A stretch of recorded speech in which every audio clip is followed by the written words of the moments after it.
Okay, thank you, Mr. Lawi. All basics for Yumi Pakeken lo Zoom this afternoon. Good afternoon, everybody. Online participants for Yumi, lo diploma. One good afternoon lo Yumi everyone. Sorry when this is the 4th week after me just happened to come lo Zoom. Basic reason from say Yumi pandemic we start lo country. Apology plo mitwala too, also no Mr. Lawi mi mentioned. Lo last week mitwala pin try attempt plo make one session plo Zoom and somehow mitwala thing mistaken and group make him say no happen. But here we are, plo Yumi story and small lo courses course plo Yumi. So this is our course code is LALT or LALT221, and our course title is Literacy Assessment and Evaluation. This is week 4. Our agenda for this meeting will be as follow. I will basically go through topics, major topic 1 and partly major topic 2. Since this is week 4, I will briefly go through week 1, week 2, week 3, and week 4, and then I will discuss. We will go through our assessment task. Therefore, if you have any questions, and I know I believe you have, you will bring it in when we are at the assessment task, and also I will briefly discuss attendance and some important announcements that I will make towards the end. So that is the agenda for today's meeting. If you are thinking of running away, maybe somewhere through, don't worry, we will also record this, but there will be important announcements as well towards the end that you can also question or ask questions if needed be. Okay. To start off, we have, let's just go through our course outline. So this course has 5 major topics that I believe you have seen on the course outline that was uploaded week 1 of this course. The major topics in the course are Introduction to Literacy Assessment and Evaluation. Major topic 2, Importance of Literacy and Assessment. Major topic 3, types of literacy assessment, and major topic 4, issues in assessment, evaluation, and reporting, and major topic 5, management of student assessment results. So those are the 5 major topics on our course. So as I've said, you've got a course outline. You can always relate or go back to the course outline. And as well, it doesn't stop you to further yourself reading ahead of what we have if you are very fast, or if you have missed out, to consult the course outline so that you can see. It can guide you on the major topics, the subtopics, as well as the weeks that the topics and the major topics appear on the semester.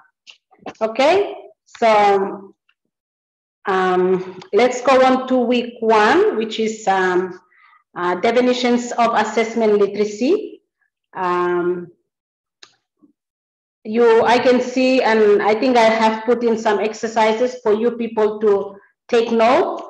The definition of assessment, general definition of assessment is just a continuous collection of data through observations or through exams that we teachers collect, interpret, analyze in order that it should inform, and it must inform our teaching, as well as it helps us to do gradings. Okay, so in week 1, we basically have two big titles that all these assessments fall under. We have the formal assessment and the informal assessment. Okay, just to help us a little bit, just to give a bit of insights into it, the formal assessment, under the formal assessment, we have the summative. Okay, and the examples of the summatives are end of year, end of term exams, semester exams, and we have things like Pilna, Bansta. Okay, so don't get confused thinking that formal assessment is different from summative assessment. Two big assessments are formal assessment and informal assessment. Our formal assessment, under our formal assessment is the summative assessment. Okay, and then we have informal assessment. So our informal assessment, under the informal assessment, we have the formative assessment, our day-to-day observations, our on-spot testing that we give. Those are examples of formative assessment. Our portfolios, observations that we do during our teaching. So I just want to just a bit clarify formal assessment and informal assessment. As teachers, I know we are very, very confident and we have this knowledge. And under formal, we have summative, and then we have examples of summative. Under informal, we have formative, and some of the examples of formative are classroom observations. Maybe our day-to-day testing that we want to check on students' knowledge. But at this point, having the general definitions of assessment, as we know that this is a literacy, we are encouraged to look at it at the angle or in the angle of a literacy teacher. And I know well that we primary teachers, we teach all the subjects. But at this point in time, I am here to help us get our focus on, if it is a formative assessment, that it is a formative literacy assessment or summative literacy assessment. Okay, so that's basically what I want to brief of week 1. And then we have types of literacy assessment. That is still major topic 1. Major topic 1 runs from week 1 and week 2. So types of literacy assessment. The general term remains. We have summative and formative. And we have, as I've said before, we have summative, but summative in the focus of literacy summative assessment and formative as in literacy formative assessment. I just wanted to highlight, you might have seen in the lecture or the PowerPoint presentations and the readings, that I have included some specific literacy types of assessment. And those ones are screeners, diagnostics, and progress monitoring assessment. Okay, a bit of emphasis on screeners. What are screeners? What does it serve to do in our literacy teaching and learning context?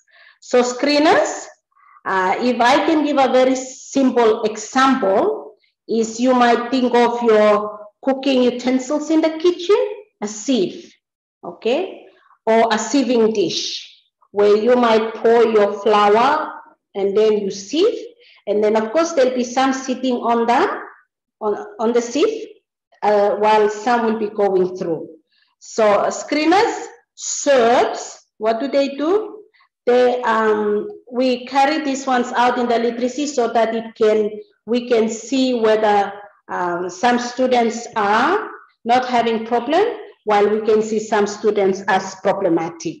Okay, so that's what a screener is. A screener is a special literacy assessment that is designed to be carried out to see people who are not, or people who are struggling and people who are not struggling, or we can say that their strengths in literacy are obvious. And then we have the diagnostic, literacy diagnostic test or literacy diagnostic assessment. This one is literacy diagnostic. I think the notes will explain very clearly that a diagnostic is a detailed assessment you do upon individuals to further find out the difficulties. Okay. So that is a diagnostic. And a diagnostic is especially good to be followed after a screener. Okay? I'll give you an example. Screeners are very good, especially if we know and we can design some screening assessment or some screeners assessment for literacy. It is very, very good to be carried out at the start of the year. Okay, I'll give you an example. An example of a screener is you get all the class one at the beginning of week 1, week 2 of term 1. And you quickly just pull out all the ABCs cut up, all the ABCs, and then point to the letters and say, tell me the name of this letter. Okay? Or send the child to pick up a B, pick up a letter. From that, you can know, you can identify how many students know the ABCs, just letter recognition, they name, they know which letter is the letters of the alphabet. At the same time, whether they know the sounds of those letters or no. Okay, then that is a screener. From that, from your 15 children, obviously you will know that these people have mastered, and then you will see the struggling ones. And when you get the struggling ones, then you further diagnose them. You further pull one child to you, and then further point to the letter.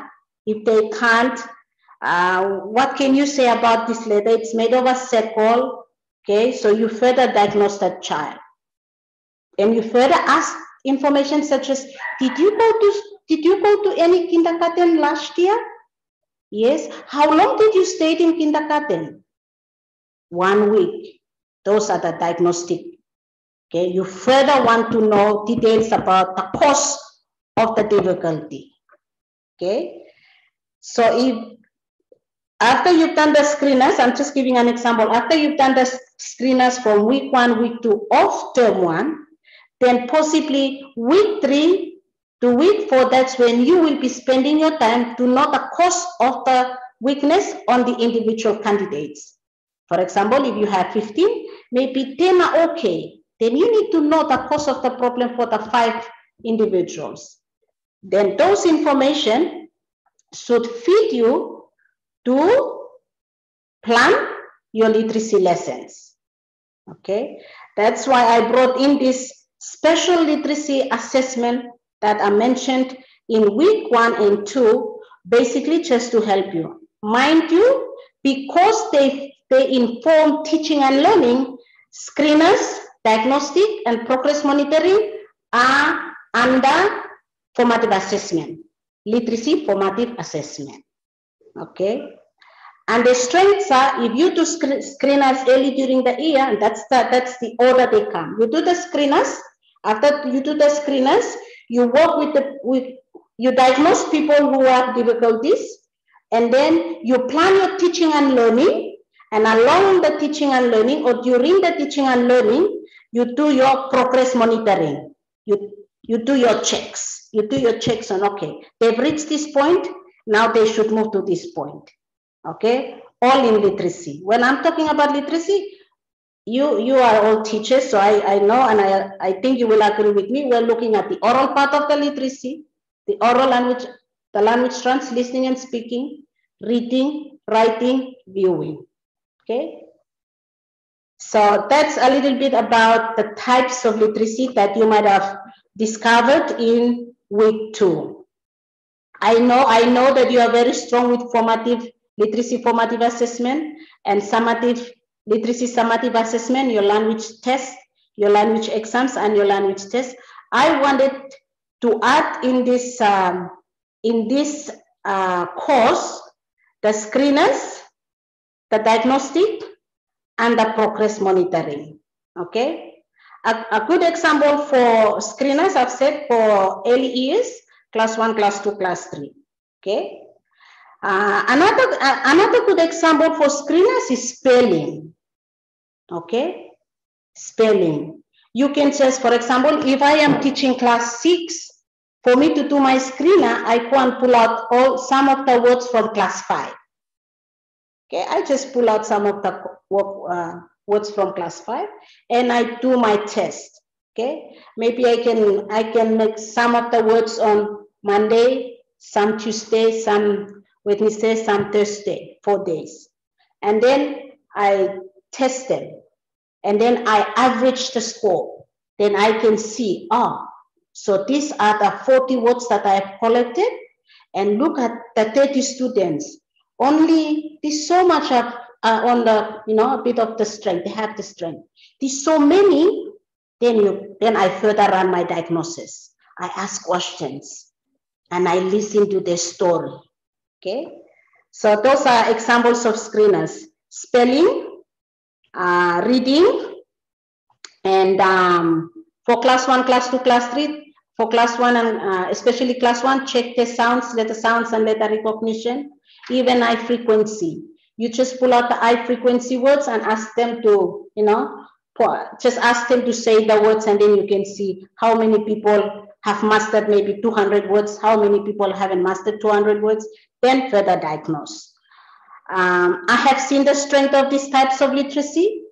And it has also helped us teachers, as existing teachers. It will really give us an insight of whether these students are performing at a grade level. Because sometimes they're in class 4, but they know very little number of high frequency words. And from that, you can clearly say that, okay, this is in class 4, but if they don't know these basic high frequency words in class 1, then I need to run further diagnosis of this child, okay? So I believe I have already uploaded an example of a screener for class 1 class, especially class 1. And maybe I might have uploaded one this week already, but I will upload a few other screeners, example of screeners that I have used at the school where I taught, and I've seen the power. Okay, when we move on to progress monitoring it should be done systematically. So after we've done this one, we teach for 6 weeks, and then we test again. Okay, and then we pick up the results. Then, okay, these 2 have gone mainstream, go down, these 3 are still here. Then we still provide remedials, interventions, and we continue to progress. Progress monitoring defines the word progress monitoring. So you're continuously providing help, but at the same time, you are continuously assessing to check their achievement levels. Okay? I'll move on to week 3. So I think I wanted to put a bit of emphasis on the screener, the diagnostic, and the progress monitoring. So please know that they come under the formative assessment. And the order of how it happens in your teaching and learning: screeners happens first, then you have diagnostic, then you have progress monitoring. And then I believe as a teacher, and I know we are all teachers, if we do all of this really well, under formative really well, it will help improve VANSTA, PILNA, which are summative, and which are assessments that test whether we are at the national benchmark level, which is the national curriculum documents. Okay, so moving on to week 3. We have purposes of literacy assessment. For this one was last week. We might have come to know that there are 3 main purposes of assessment. And one is assessment of learning, assessing things that I've learned over a longer period of time. And again, as I've said, end of term test and your end of year language test. And then we have AFL, assessment for learning. That's our formative assessment. And those are our focus to improve AOL, assessment of learning. And as I mentioned earlier, we have our daily observations, we have our pre-test, we have our diagnostic, we have our screeners, we have our monitoring. All of those are examples of our assessment for learning, formative assessment. And we have AAL, which is assessment as learning, and assessment as learning. And it should be student focused or pairs.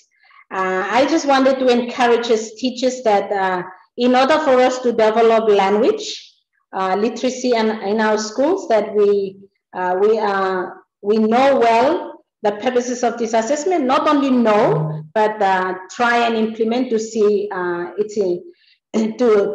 to help improve literacy in our school context. A few examples of assessment as learning or student assessing their own learning is peer editing. I know our curriculum these days is text-based or genre-based.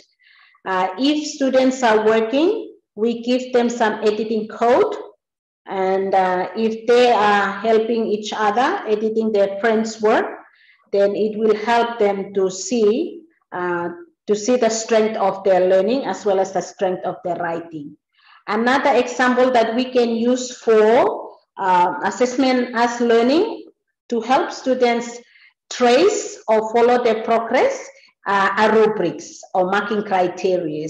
That we develop rubrics and criteria, and make sure that the students know what they will be, what the task and what they will be assessed against. And then with rubrics, it can help the students to see what level they're performing at. And of course, it should help their parents as well to support themselves in their learning. Another example is if you are doing spelling, that not everybody gets the same number of words, and what are the rules? How many should you get right before you can proceed on to getting some maybe another 2 top up of on top of your words? Then with the build up of the words, when they get everything correct, helps the students to also assess themselves and to see what strength they need to put in to help themselves in their literacy development. So that's basically the purposes of literacy assessment. Assessment of learning, assessment for learning, and assessment as learning. Okay. But again, we are always looking at it at the literacy context. So this week, for this week, this is week 4, and we have importance of assessment that is currently on now. So the purposes of assessment and the importance of assessment. For this week, as I will briefly just give the importance of assessment for summative, and that's for grading and reporting purposes. Okay, it is important for teachers to run literacy summative assessments for grading and reporting purposes, for selection purposes, and for us to make for us to get some certificate, and also one of the big important part of this is for the modification of resources, especially curriculum resources in regards to literacy. Okay, and then we have the importance of formative assessment, and it's got one basic and common one is formative assessment. Basically, in literacy, it's always to inform us as teachers to continuously improve our teaching and also to better help the students improve their learning. Okay, and two words, two concepts of assessment here that I want to just shed a bit of light on is the criterion reference assessment. Okay, you might have seen this one pop up this week. Criterion reference assessment. It is simply to check students' skills. Okay, whether they've achieved that skill or they may not have achieved that skill. And we use criteria. Okay, we use criteria to help students check themselves, or we can assess students against criteria, marking criteria. Okay, we have, I will upload a few examples on criteria, whether the students are writing at different levels of the writing, beginning from very low level to an advanced level, to help us examples for us.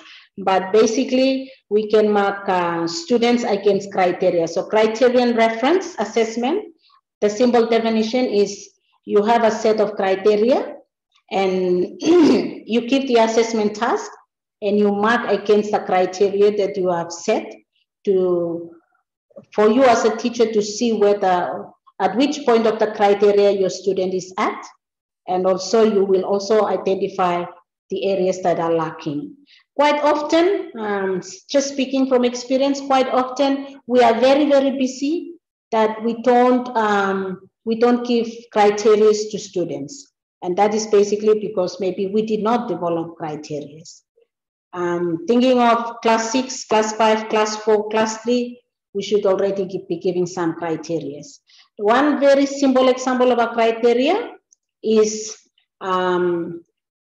okay, for example, I'll give an example. After you give a list of spelling words, then you can say, I have seen this word, or I have heard this word.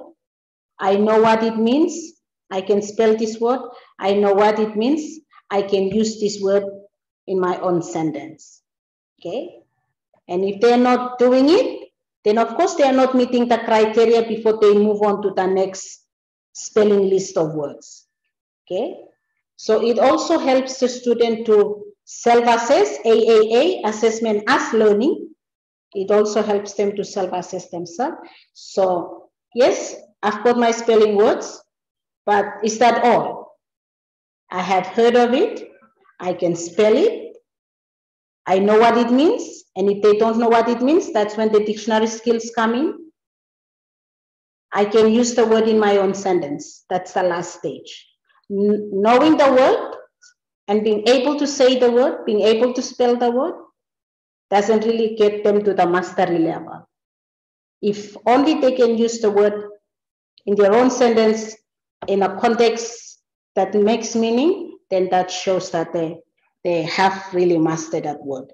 So I'm just giving you some basic examples of criteria that we should be doing. Another one is a very basic and simple one. An example of a criterion reference is the ABC that I've talked about for class 1. So before the students come to kindergarten, this is the benchmark. This is the criteria that they must meet. They must know the letters. They must know the sounds of the letters. Maybe at least they can write some of the letters. So those are the criteria. Well, as soon as they come to class 1, the first 2 weeks where I run the screeners is I will check whether they have achieved the criteria that are listed. Okay. And another one is a very small criteria for class 3. Okay, that students should also already be able to recognize 200 sight words. That's class 1, class 2. If they don't master those 100 frequency words in class 1 and class 2, then it will really contribute to the reading difficulty in class 3 and above. Okay, so some basic criteria. And another one that I wanted to just mention here is the norm reference assessment. Okay, norm reference assessment. It is the one that we compare students against their age. Okay, I'll give you one example of norm reference assessment. Norm reference assessment is, I thought of, yes, I think I have uploaded one running record. One running record already, you might have seen that video. The running record is a very simple reading assessment, and it provides all the other details that I will slowly upload. It will give you the level of the book that the child is reading and the age of the child, age of the reading. So it doesn't mean that sometimes the child is at, let's say if a child is 10-year-old and the child is reading a reading book that is level 7, then you think it is safe. It is not always that, okay? So a non-reference assessment in regards to literacy is for us literacy teachers to compare students' performance against their age, okay? Is this student performing at their age? And this is a bigger issue when it comes to VANSTA. When it comes to VANSTA, our literacy level is really low, and when we know and when we hear that our literacy level is low, that is basically a picture that shows that our grade 4 students are not functioning cognitively, critically, with literacy at a class 4 level, okay? And we are all teachers here. We know class 1 is 7-year-old, class 2 is 8-year-old, class 3 is 9-year-old, class 4 is 10-year-old. If VANSTA assessment shows that our literacy is low, it is evident. It clearly shows that our students are not performing at that age. Okay, so when we have non-reference assessment, is little assessments that we can run at our school to help us know whether our child are functioning in literacy at the right age. Okay, and a reading running record shows whether the child is reading at their right age or below the right age. I'll give you an example. I've been working with quite a few schools just to help us these discussions around literacy assessment. I've worked with a school, and we've diagnosed over 200 students, over 200 students. 170 students are reading level 1. And when I'm saying 170 students are reading level 1, these students, majority of them are class 1, nearly 90%, 99% are class 2, class 3, class 4, class 5, class 6. To my surprise, we have a good number of class 6 that are reading at level 1. I'll give you an example of a level 1 reading book. A level 1 reading book reads like this. The dog is sitting down. The dog is sitting. The dog is running. The dog is drinking. The dog is sleeping. A repetition, this repetition. And surprisingly, a lot of class 6 can only read this level. This is a clear example of non-reference assessment. That child is in class 6, he's a 12-year-old, and he's reading a very, very easy text, and that text is for a 6-year-old in class, 7-year-old in class 1. Okay, so those are some examples that I just wanted to bring, just bring it out here for us to just listen and then think about our teaching and learning. Okay.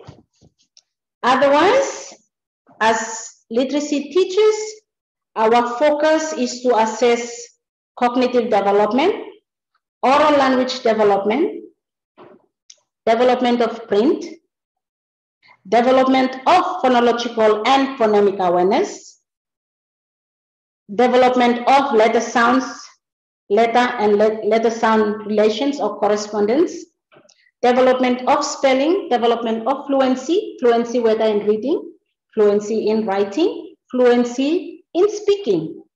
So we wanted fluency development in all literacy areas. We are to focus and continue to assist us with the development of writing skills, development of interest, habits, so that habits, especially to show healthy or being positive about being a reader and a writer. So these are some of the big areas. Literacy is a very broad area. So which means we need to, when we look at assessment, we need to look at all these areas. I think I took this from the last PowerPoint on the lecture that I have uploaded.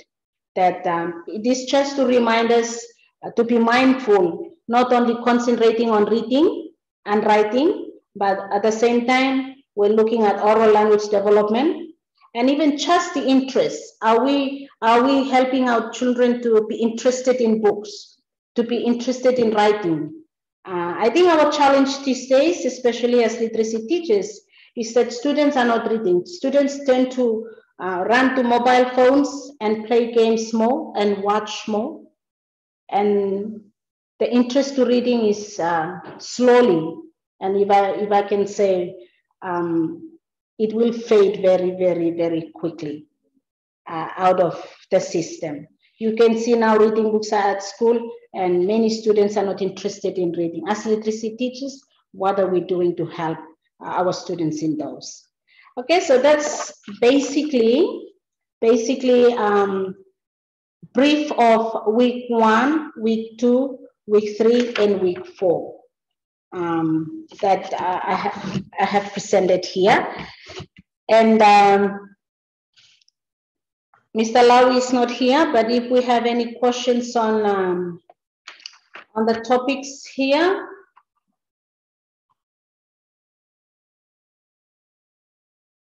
Maybe you can turn on your mic and speak. Any questions on week 1, week 2, and week 3, and week 4?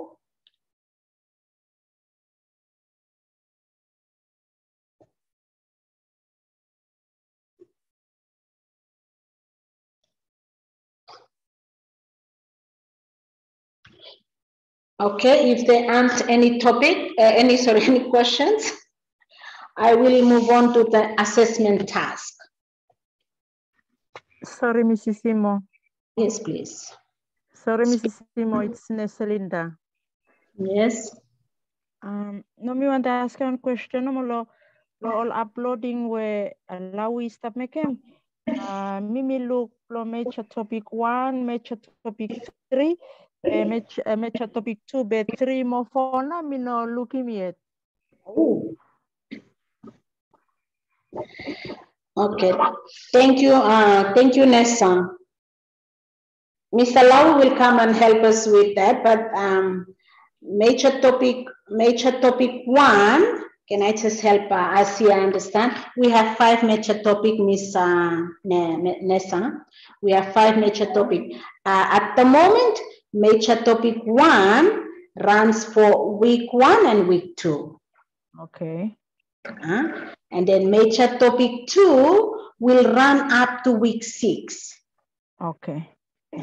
So major topic, yes, major topic 2. At the moment, we are still at it will take us up to it will take us up to week 6. At the moment, we are at week 4.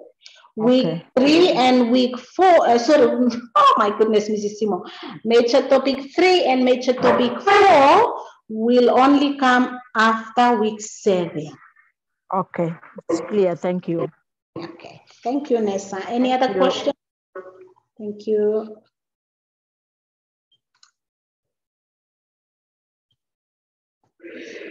Okay, thank you, Nessa, for that question. So we're following week and we're not following major topic with the weeks. However, the weeks, the major topics have also got subtopics. Let's go on to our assessment task. Okay, our assessment task, we have 3 assessment tasks. We have assessment task 1, essay. Assessment task 2 is a research project. Assessment task 3 is the reflective discussion. Okay, this week, thank you very much, especially to one of you who have highlighted a typo on the assessment task details. Our assessment task 3 has 2 parts. The first part is will be due Sunday midnight. Okay, are you with me? And it is just for you to discuss your current knowledge on literacy assessment, not just assessment, literacy assessment. Okay, your current knowledge on literacy assessment, your current practices on literacy assessment. Okay, and maybe the knowledge that Mrs. Simo has given you between week 1 to week 4 now, and how do you think you will integrate this into your literacy teaching and learning to continue to develop literacy in Vanuatu, okay, or in Vanuatu schools. That is the one that we are looking forward to on Sunday. Part B of the reflective assessment, task 3, will be due in week 14. Still a long way to go. Okay? Okay. For the essay, which is assessment task 1, the essay is briefly for you to share your knowledge on the topics that are covered between week 1 to week 6. Okay? So the questions are all there. It is a straightforward assessment. It also has got its marking criteria. Please consult the marking criteria to help so that it help guides your writing. I think that is a straightforward one. Okay, the other one that has 2 parts, is the research project. The research project has parts A and B. Okay, the part A of the research project, which will be due in week 11. So you've got your assessments popping up now. One will be due Sunday this week, one in week 6. Part A of the research project will be due in week 11. And that is asking you to design a literacy formative assessment. Literacy formative assessment, okay? I have given you all the little steps for you to follow, all the little, all the tasks, each task and all the little steps for you to carry out. I will also upload around week 6 an example that will help guide you to the development of your formative assessment. Okay, and this formative assessment, just a brief of this part A formative assessment is, you will have to select a learning outcome from our literacy language syllabus, our language syllabus in the curriculum. You will pick up a learning outcome in one of the strands. If it's the reading, then you have to pick it up from one of the sub-strands, whether it's productive, strategies, skills and strategies. I will encourage all of us to pick up from skills and strategies or production. Okay, so you will pick up one of the learning outcomes there. You might also look at the indicators of the activities, one of the activities, and then you will develop one little formative assessment. And the other part to it is you will have to assess one student, okay?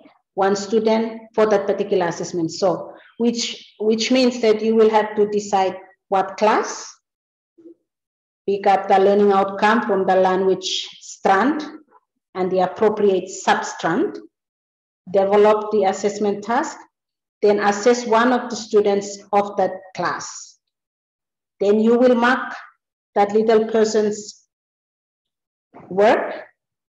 Then you will develop a remedial activity to help the child move up to the standard that they should be at. Okay? And all of those should be scanned and emailed back to Mrs. Simo. Part of the development will be you will develop a recording. How would you record the child's performance? And a reporting. How will you report the child's performance to the child and to the parent? Okay. And as I've said earlier, I will try my best to upload an example just to give you what, you know, some benchmarks or some lines as to where the expectations are. And then part B of the research project is for you to design a literacy or a language summative assessment. Okay. And when we're doing all the designing of these assessments, that's when we will come to explore the levels of thinking or the Bloom's taxonomy and all the verbs that are in there to help us develop assessments, not always at a lower level, but varying up the levels. Okay? And then we have your last assessment will be part B of the reflective discussion, which will be due in week 14 or 15. Okay? So that's basically around our assessment task. Any question? Or just before any question, it will be due in Sunday night, not week 9, as the mistake that appeared in the assessment details. Okay, any questions from anyone? Just speak up. Thank you, Mrs. Simo. It's Neselinda again. Okay, good. Go ahead, Nes. Mrs. Simo, I'm one reflective discussion ya part A assessment task 3 by module Sunday. How much na by all waiting? How many words? Yeah. Okay, I've put in it's a 20%, so it should go up to 1,500 words, but because it's 2 parts, if all of us are listening here, and so can we? I have put a word limit there. It's 750 for part A, 750 for part B. If you feel like going to 800, it's okay, but don't go to 1,000, please. Okay, thank you, Mrs. Simo. Okay, thank you, Nessa. Any other questions about assessment?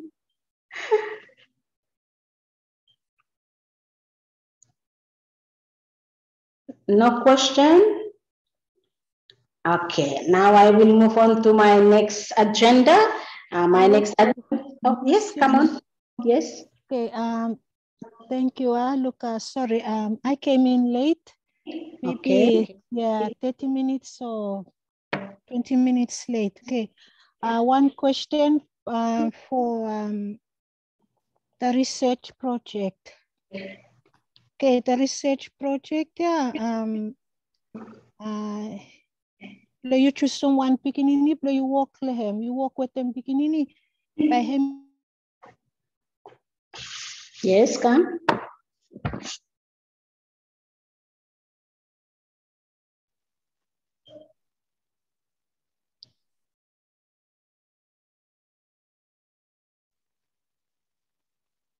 Are you there?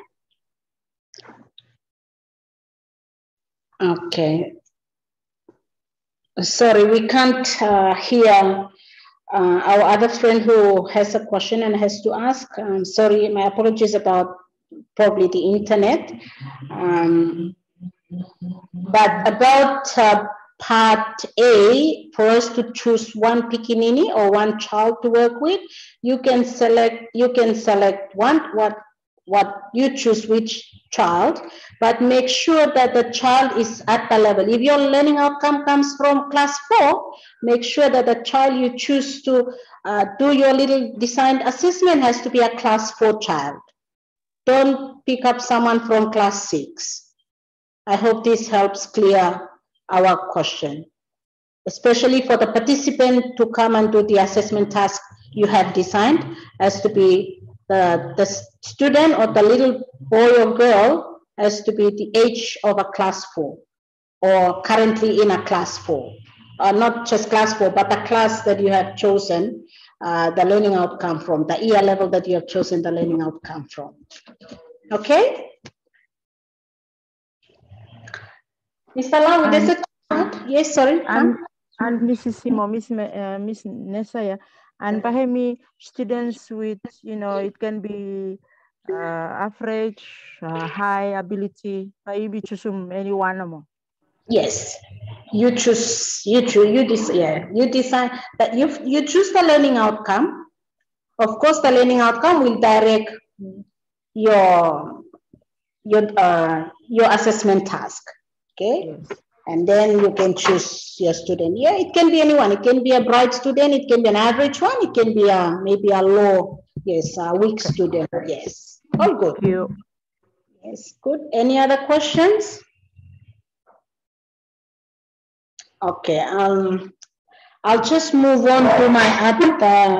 I think this will be the third agenda in our meeting. This meeting, a very long meeting. My apology.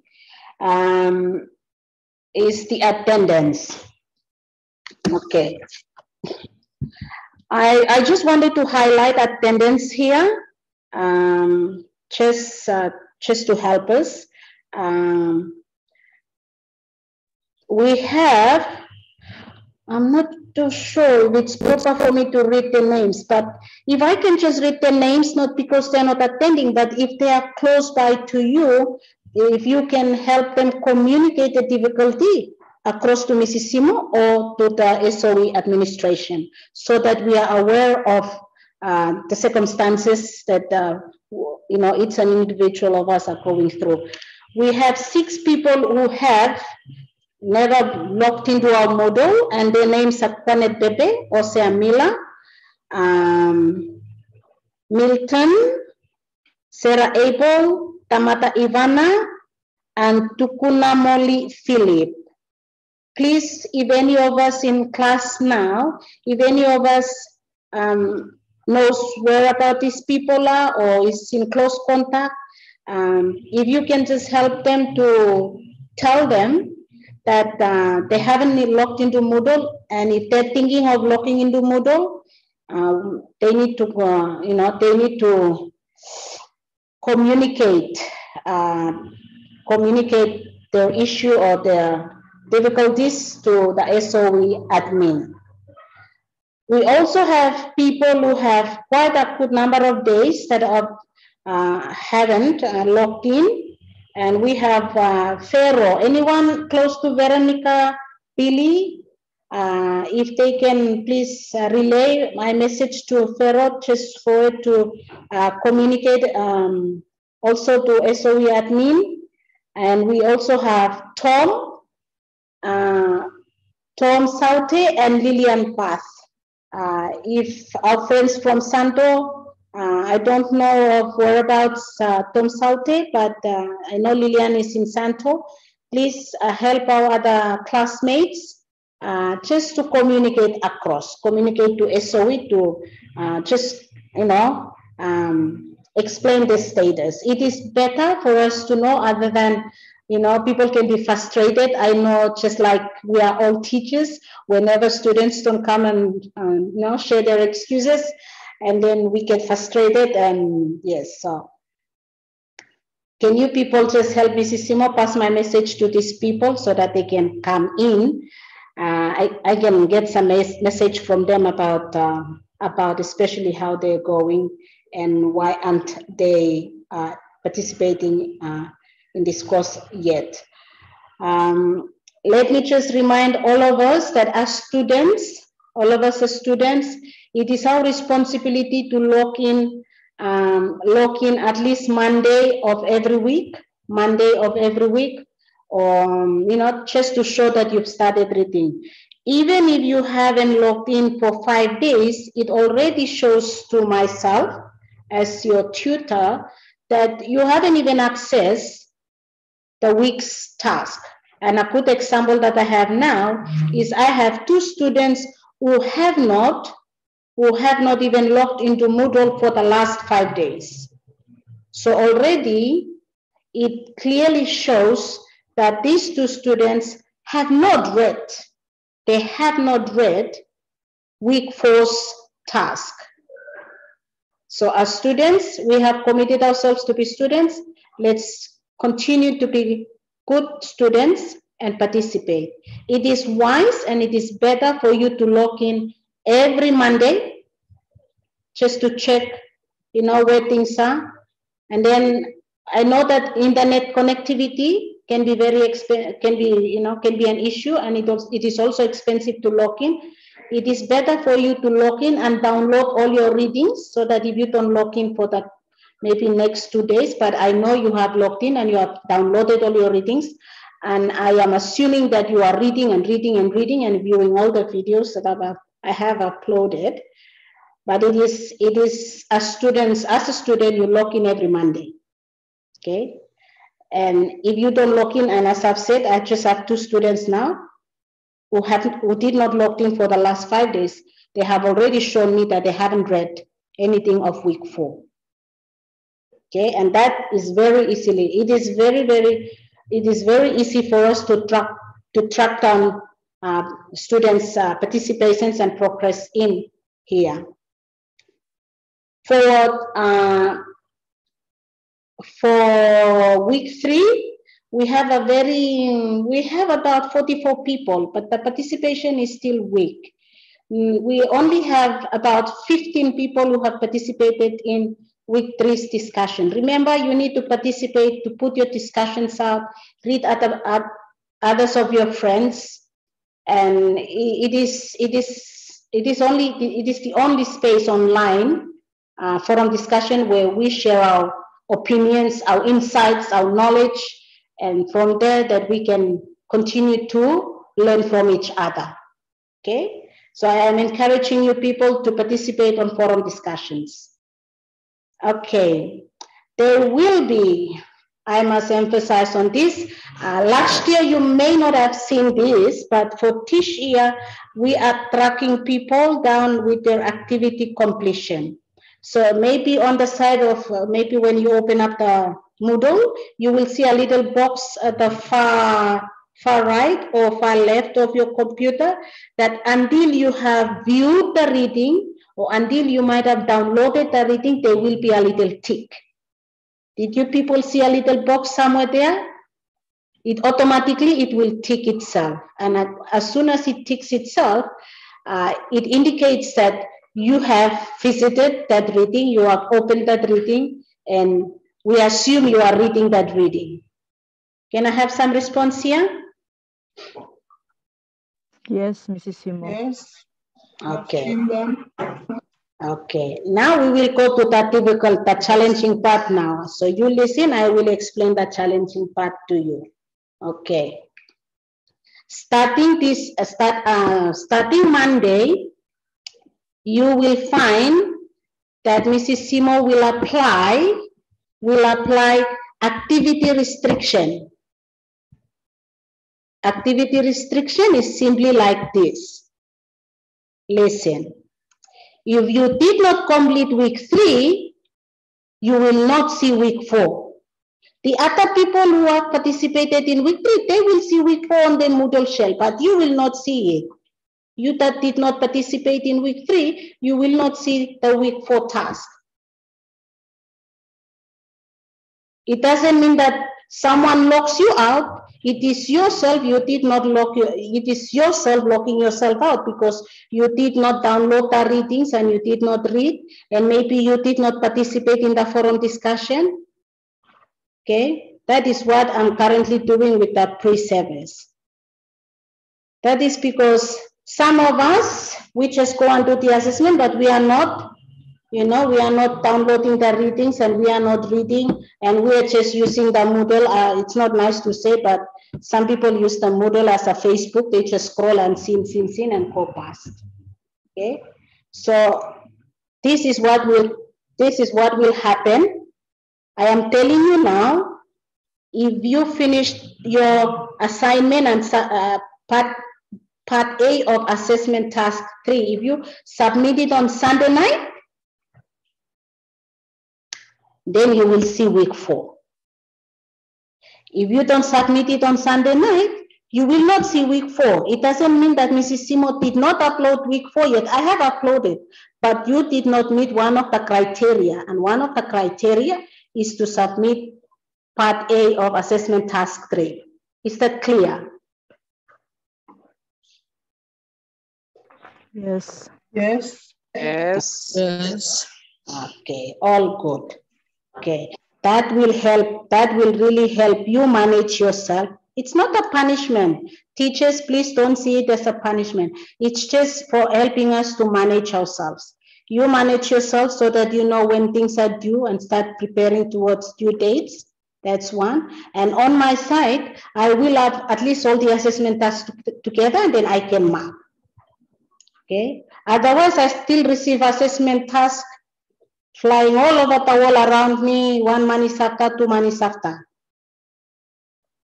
Okay. So that is just to control, those are just some controlling measures that we want to put in place. As soon as you submit, or you've done all the activity that is required and is a criteria for you to do, you can move on. Okay. And please try to work smart so you are in, we are all going together. It's not that Mrs. Simo is in week 6 and you are still in week 4. If there are anything delaying you for submission of task, please just be nice and email Mrs. Simo and say, Mrs. Simo, see, I can't submit this time because of this. And we are all adults. Of course, I will understand. Okay. As I've mentioned earlier, these are just lessons learned from last year. Last year with our literacy teaching and learning, I still receive assessment up to last week. I still receive assessment, even coming through emails. And this is just going out and out and out. But I do really appreciate so many of you are communicating, especially when there are issues that is and will, was going to disturb the submission on time. A lot of you are communicating, but a lot of you did not communicate. And I was just going to, we're just at the verge of failing student, and then we see some nice email coming through with very late. Okay, so I will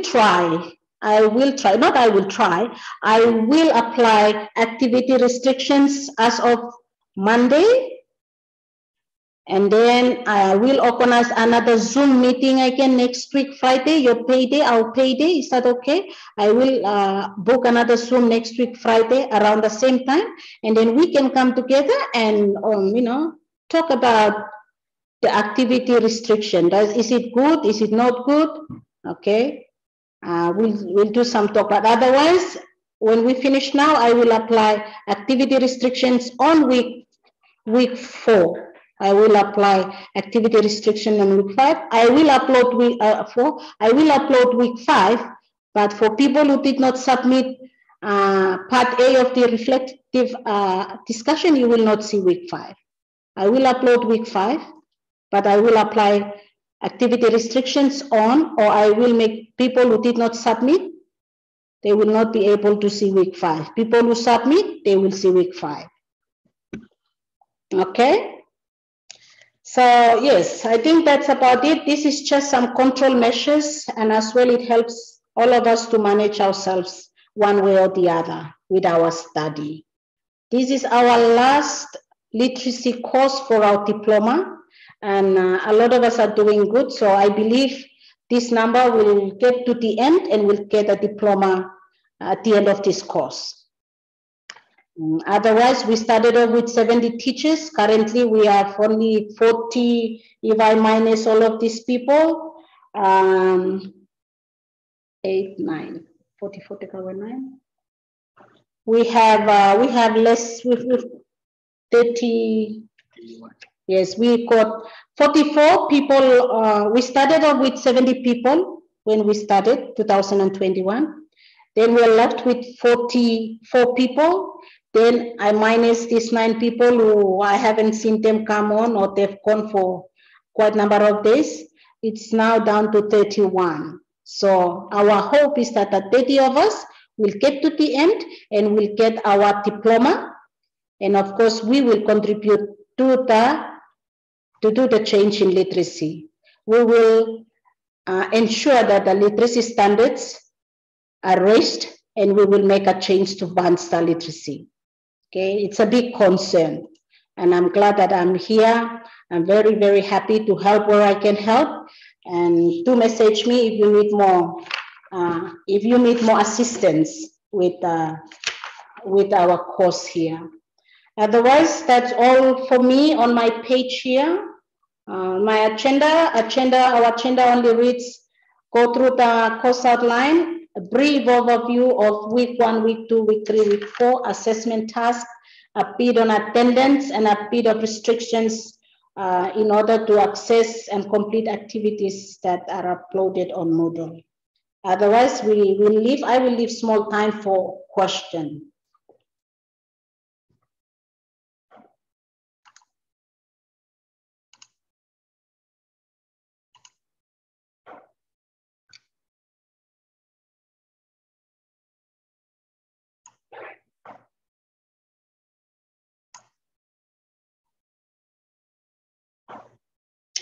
Anis Surmat, are you listening? I just saw a message from you that you haven't seen week 1, week 3, and week 4. If you are listening, Annie, I have checked and it's there. It might be your internet and connectivity, or otherwise Mr. Lawi here can help. Thank you, Mrs. Simo. Yes, I texted you this morning about it's week 4, but then later on today we have fine day, so I managed to access that and already downloaded it. Thank you. All good, thanks. I was a bit worried about you. Okay. Anyone else?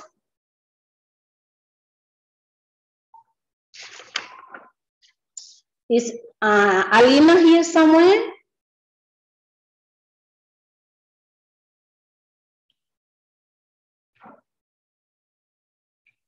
No, doesn't seem that she's here, but I hope. There you are, Clemson. Are you there? Are you all right? Are you all right with connectivity? Because I haven't seen you in our classroom. I haven't seen you for the last few days. Yes, got problem lelepet, yeah. Okay. Yes. Can you just today na me just manage flow, me sabi attend them Zoom, yeah. Okay. So now that you can manage, do you think you will also can manage to get into our week 4 lectures and readings? Yes, I've downloaded them actually. But Mr. Law point assignment from me. But I from me coming late to law Zoom. Now me just more information. But me just trying to catch up with them work from me. Okay, good. And Fred Wency, is Fred Wency around in our classroom now? Okay, no, I haven't seen Fred for quite a while now. If I have families from Malakula, if you've seen Fred, just pass on our message if he can communicate. If he has any difficulties, that just let us know. We won't do any miracle, but it's just good to communicate things. How are you people going with Bishlama?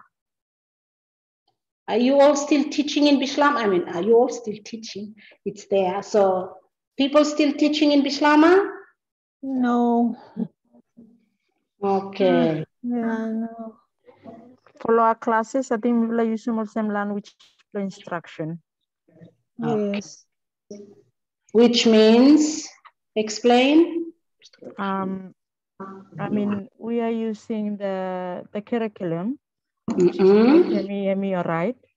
Mm-hmm. But the approach that we're doing a lot of the writing is in English, but I mean, sometimes we're beginning him in a really understanding explanation and now some like especially for classrooms, we use some plan to communicate with them all better.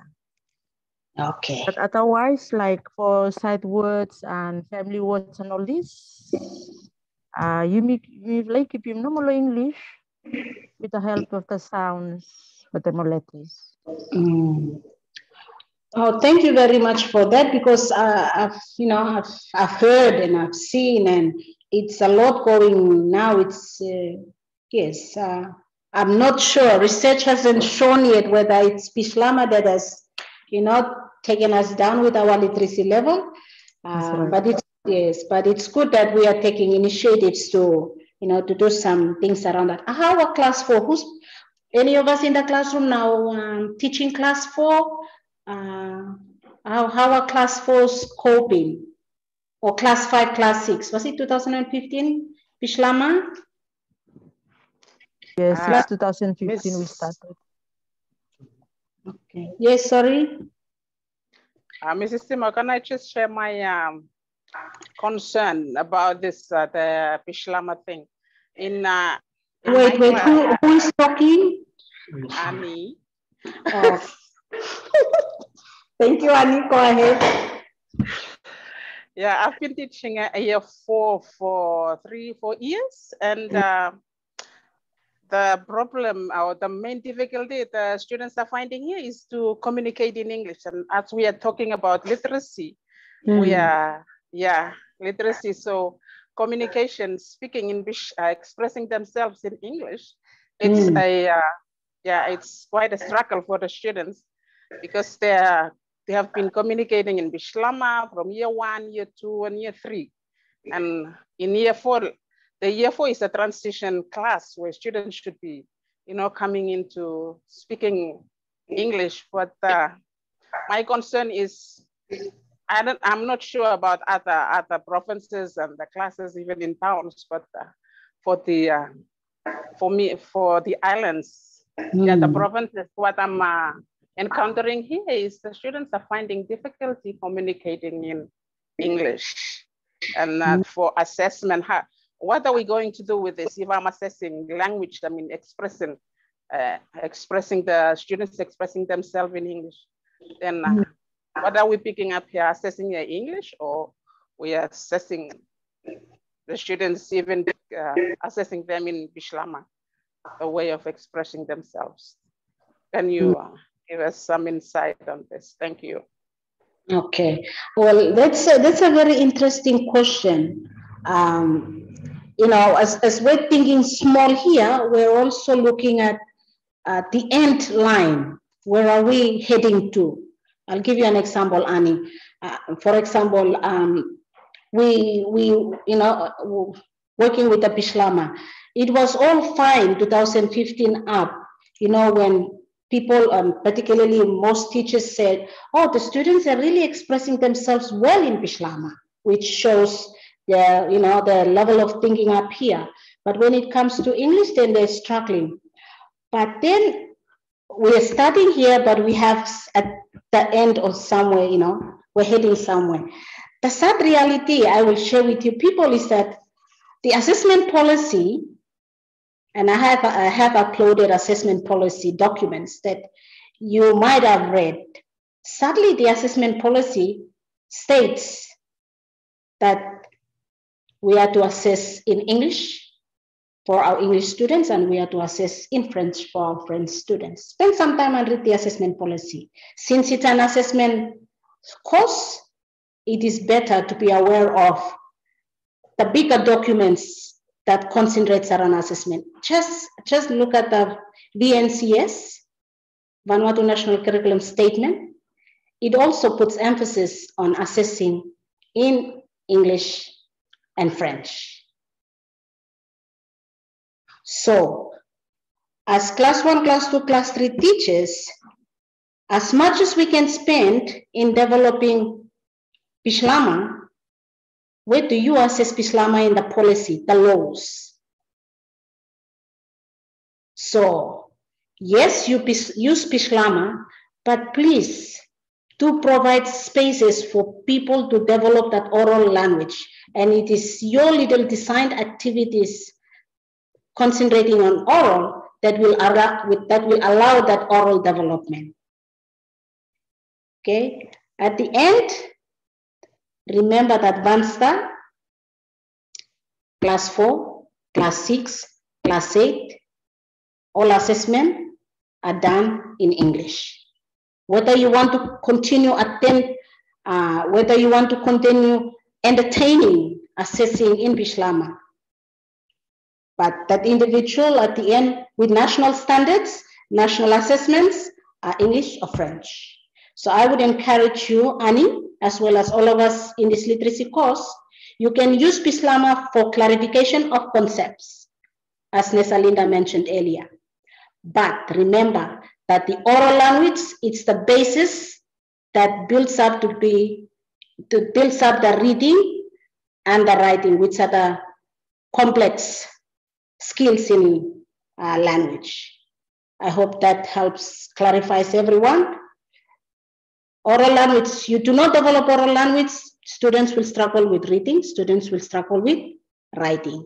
So make sure you do some nice symbol oral activities, translating maybe between Bislama and language, but they must have some chances of developing oral language in English.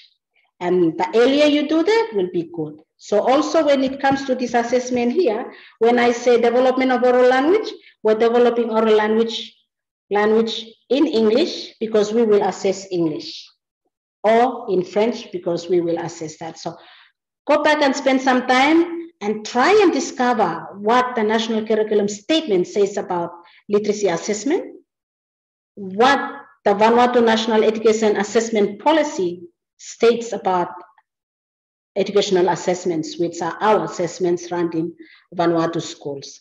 But for you, Annie, and everyone else, yes, Bislama is there, but as we are switching to bring back English and French, let's create activities to develop. It's better to give a lot of work, especially on the foundation stages, that we develop a good oral English foundation, then it will come up to reading and writing a lot, more fluency flowing. I hope that answers our question, but I'm not speaking for myself. I am always leaning against the policies. So let's go back to the language policy, National Curriculum Statement, and Vanuatu National Education Assessment Policy. Thank you. Does that help? Yeah, thank you. Okay, good. Any other people from class 5, class 6, they want to share the level of difficulty or the challenges with Bislama? These are just informal talks now, but still concentrating around literacy.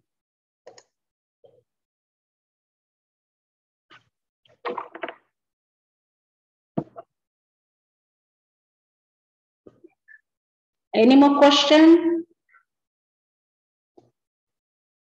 Okay, my last question is, can we have another Zoom next week, Friday? Yes. Yes. Okay, good. When we come next week, Friday, prepare some things that you want some clarification on and bring it. Next week, Friday, because it is just week 5, it will be a very short one, but you bring in your difficulty or your challenges, and then let's just use it as a meeting. Let's just discuss and help us out with things. Or if you think, oh, I want an example of this, can we? Then I can look for and maybe upload it as additional resources. Yes, but now but for now, this is a very long Zoom meeting now because I did not see you people for 3 weeks. Mrs. Simo. Yes, please. Can we, like, if we have that difficulty, can we email you earlier so you prepared for that? Oh, that would be an excellent idea. Yes, please, everybody. If you have any question, just message me earlier so that I can prepare myself. Otherwise, I come here, I will not have an answer to your question. Okay, that's a really good idea. Any questions, send it over to me at least Wednesday, Thursday, and then Friday. What time Friday is best for all of us?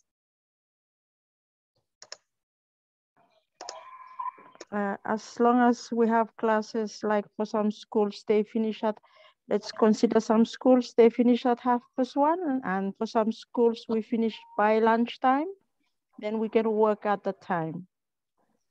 Okay. Because it's Friday. Okay. Torpa Province, can we hear your preferred time? And which is why. Yes, yes. Here we have classes up till lunch, so it's okay by the time. Lunchtime we are okay because we have classes up till lunch. Okay, good. Okay, so people who finish, Mr. Lawi, what time would be best? Can we have how many committees of people who finish half one indicate? Do we really have many of us half one?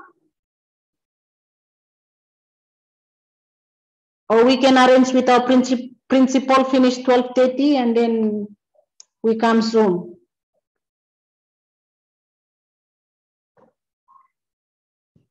Maybe most schools they finish by lunchtime, so maybe we'll take it as 12:30. It's okay for everyone.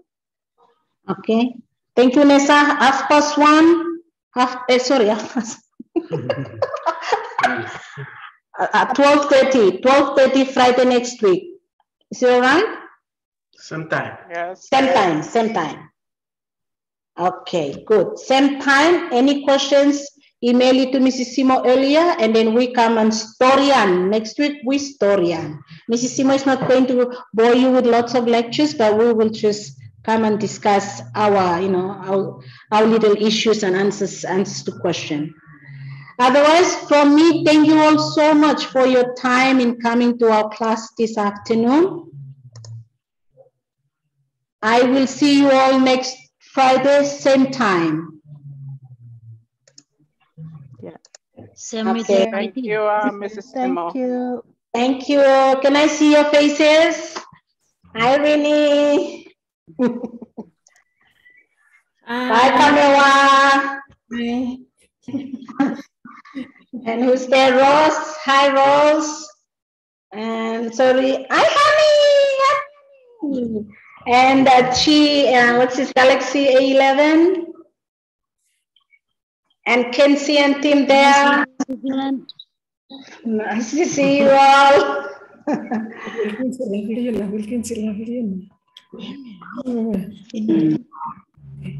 Hi. So this Kenzie, you guys are where are you? Pentecost, are you? Kenzie, Santo. Is this Santo? You guys, Kenzie, are you guys from Santo? What school in Santo? Ah, that's Valentin there. I can see you, Valentin. Ah, there I go. Confirm Santo. Okay, does it look like there's more ladies here? Thank you all, ladies. If there's a gentleman somewhere, gentlemen, thank you all for this afternoon. Only Lawi. we only have security here. Okay, you all have a good weekend. Thank you. Nice weekend to you. Nice weekend.